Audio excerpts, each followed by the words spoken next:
welcome back to Nichols on Tour. We are now standing at Assen's fort. Assen's fort.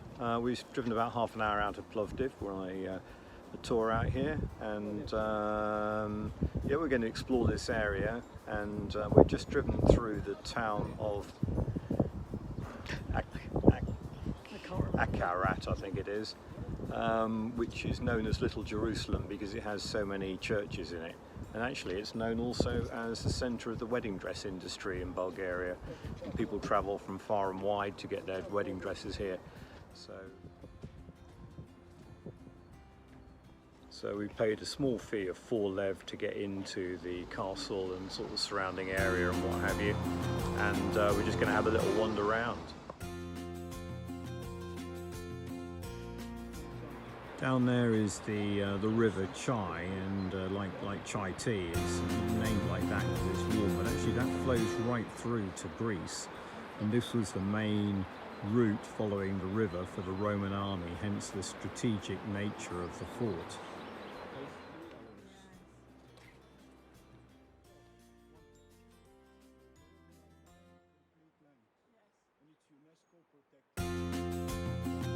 These bead things are Martinitsa, the guy's explaining again. And so what they do is from the beginning of March, they give these to each other, and you may end up with 14 or 15 of these things. And these are actually UNESCO protected. And then if you see a stalk or some blossom, you tie it onto the tree with 3 knots and you make your wish. Where if you see a stalk, you can put it under a boulder or something like that. But as there are mainly no boulders in the cities, mainly people tied into trees, hence you see these things here. So that's rather fascinating little UNESCO thing. Oh, hang on. So it's better if you don't see a stalk. You only get 1 wish. Oh, so you get blossom, you get 3 wishes. Yeah. There we go. So this is also a bird watching paradise, and migrating birds. I think about 220 species come across Bulgaria, and they've got a huge bird watching community, and they have lakes and things where they can set up and watch birds and things like that. So yeah, what do you know? Making our way up towards the fortification there.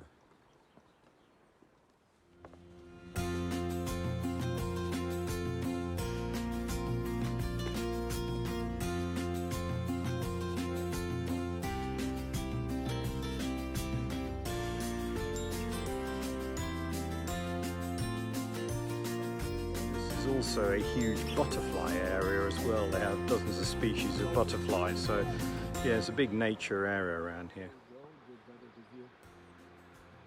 I was here with a couple of those.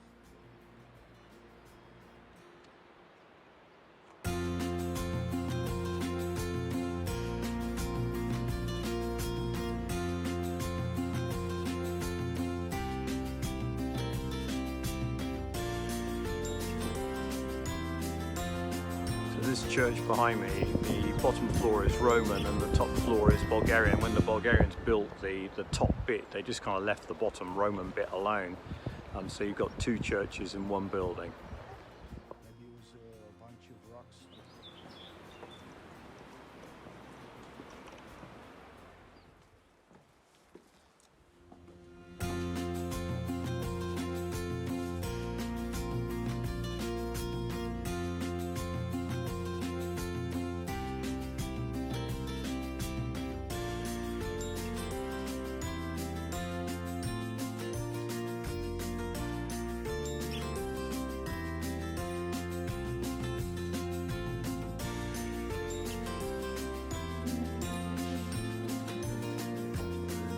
Massive earthquake in 1928, and there's some big restorations done then.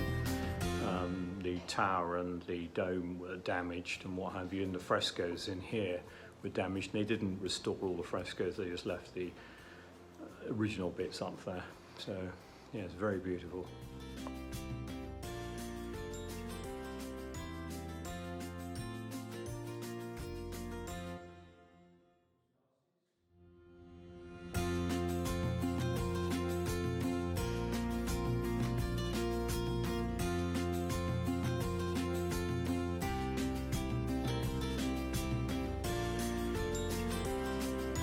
So the candles you light on is sort of candelabra thing are for living people, and then the one on the floor, the low down one down here, is for dead people.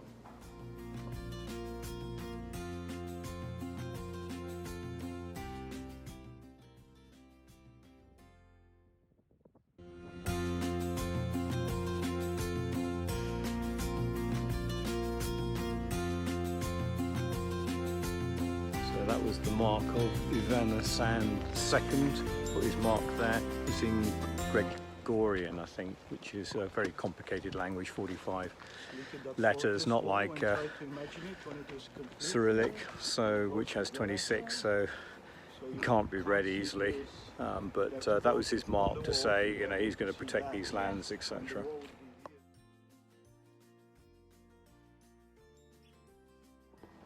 So that was the reservoir for the fortress, with the hole in the ceiling for rainwater, and then they fill it up from the river.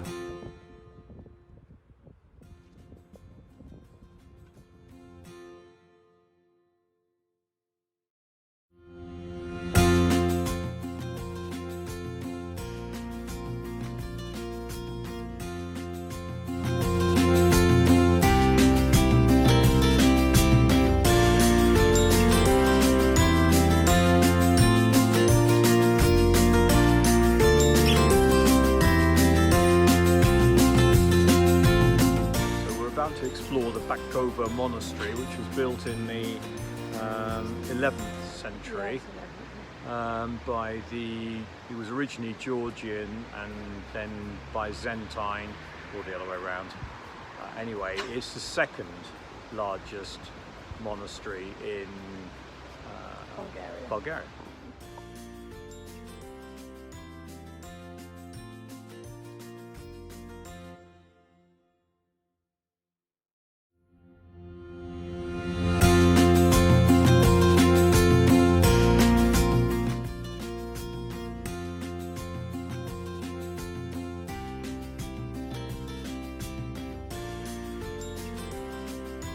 So we're passing through the area with all the stalls and things going up towards the monastery now, and they're selling honey, and they make a honey out of pine, sort of green pine cones, which is sort of steeped in sugar and water and what have you, and it's their version of maple syrup. They also have traditional honeys, etc.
Rather interesting fountain out of the water, drinking water place. Each of the spouts, the bird, the hand and the fish all make a different melody due to the sort of pipework inside. But yeah, rather interesting. Just getting closer on this one. That's compared with this one. Maybe you can hear it, maybe you can't. And this is the fish one again. Slightly different sound. Well, we've walked about 15 minutes up the sort of trail, past the sort of mausoleum thing where the abbots and people like that were buried, and we're now heading to a small waterfall. Now, it was a bit 50-50 whether there would actually be any water coming out of the waterfall, but as we can hear water, we're assuming the best. So we're going to have a look at the waterfall and then make our way back towards those market stalls and perhaps get a drink, coffee or something like that. But it's been a very pleasant way to spend the morning, and yeah, it's a trip well worth doing. So I think you know, if people are wondering, it's well worth doing, coming out here.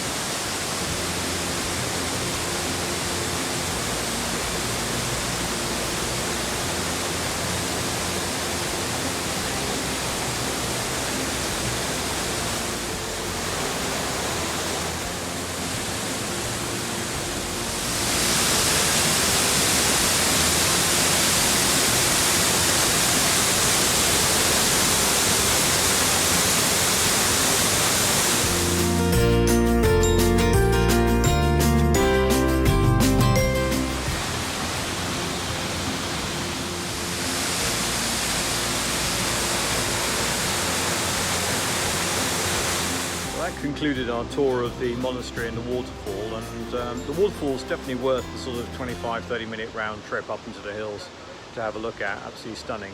So we've made our way back down the sort of back path down by the river. So we're back at the stalls at the beginning of our trip. We're going to stop off at one of these cafes and just have a snack lunch. So, in summary, what do you reckon? Oh, a lovely morning, really, really interesting. Yeah, I'm really glad we did it. Yeah. I mean, I think if you're going to come here, it's well worth it. What I'll do is I'll put in the notes the guide's name, Vasil, and his contact details, and you'll be able to book him if you come here. But yeah, absolutely brilliant, really good day out. So well worth it.